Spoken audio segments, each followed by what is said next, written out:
அந்த இடத்துல உன்னை பலப்படுத்த முடியும். ப்ரிப்பேர், இரண்டாவது ப்ரிப்பரேஷன், இரண்டாவது சப்ளிகேஷன். உன்னை ஜெபிக்கிற மனிதனாய், விண்ணப்பிக்கிற மனிதனாய், ஆண்டு தேசத்திற்காக சபைக்காக ஜெபிக்கிற மனிதனாய் உன்னை மாற்ற விரும்புகிறார்.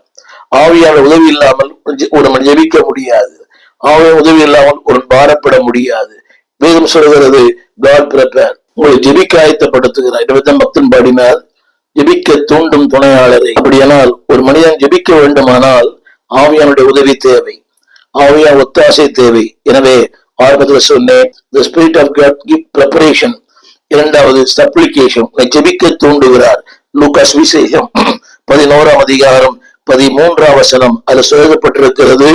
அது எழுதப்பட்ட வார்த்தை ஒரே ஒரு வார்த்தை நான் சொல்லுகிறேன், தம்மிடத்தில் வேண்டிக் கொள்ளுகிறவர்கள். அந்த வார்த்தையை மாத்திரம் உங்களுக்கு வைக்க விரும்புகிறேன். பெரிய வசனம் அது, தம்மிடத்தில் வேண்டிக் கொள்ளுகிறவர்கள். அப்படியானால் உங்களுக்குள்ளே ஒரு வேண்டிக் கொள்ளுகிற அபிஷேகத்தை தேவன் தருகிறார். ஜனங்களுக்காக, மக்களுக்காக, தேசத்துக்காக ஜெபிக்க தூண்டும் துணையாளரே. மூன்றாவது குறிப்பு சொல்ல விரும்புகிறேன். அடுத்து எதிர்பார்ப்பு, ஒரு எக்ஸ்பெக்டேஷன், ஒரு எதிர்பார்ப்பு உங்களுக்குள்ள அனுப்புகிறார். 2ஆம் அதிகாரம் 1ஆம் வசனம், அப்போஸ்தலர் 2ஆம் அதிகாரம் 1ஆம் வசனம். அந்த வார்த்தை இப்படி சொல்லுகிறது, எதிர்பார்ப்பு. அந்த ஆரம்பிக்கும் போதே அவர் எல்லாரும் ஒரு இடத்திலே கூடி வந்தார்கள். நடந்தது என்ன? 2:6, ஒரு சத்தம் உண்டாயிற்று. சத்தம் உண்டான போது திரளான ஜனங்கள் கூடி வந்தார்கள். தங்கள் தங்கள் பாஷைகளே அவர்கள் பேசுகிறதை அவர்கள் கேட்டபடியினாலே கலக்கம் அடைந்தார்கள்.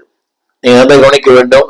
கூடி வந்தார்கள், இது ஒன்றல்ல, எதிர்பார்ப்போடு கூடி வந்த இடத்துல கர்த்தர் வாழ்க்கையில் எதிர்பாராத சில காரியங்களை செய்கிறார். என்னை கேட்டுக்கொண்டிருக்கிற அன்புதேவ பிள்ளையே, த எக்ஸ்பீரியன்ஸ், ஆவியான நிரப்பப்படும் போது உன்னை ஆயத்தப்படுத்துகிறார் நித்தியத்திற்காக, ஊழியங்களுக்காக, வாழ்க்கையின் எல்லா நிலைகளிலும் ஆயத்தப்படுத்துகிறார். God prepares.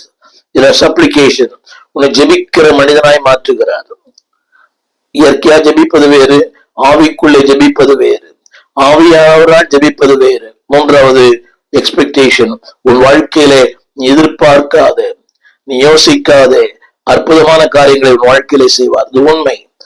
சீஷர்கள் சொன்னார்கள், அவர்கள் திரும்பி வந்து சந்தோஷத்தோடு சொன்னார்கள், அதாவது பேய்கள் எங்களுக்கு கீழ்ப்படுகிறது.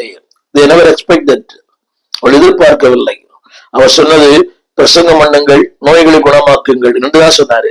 ஆனால் நீங்கள் பேய்களை துரத்துவீர்கள் சொல்லல.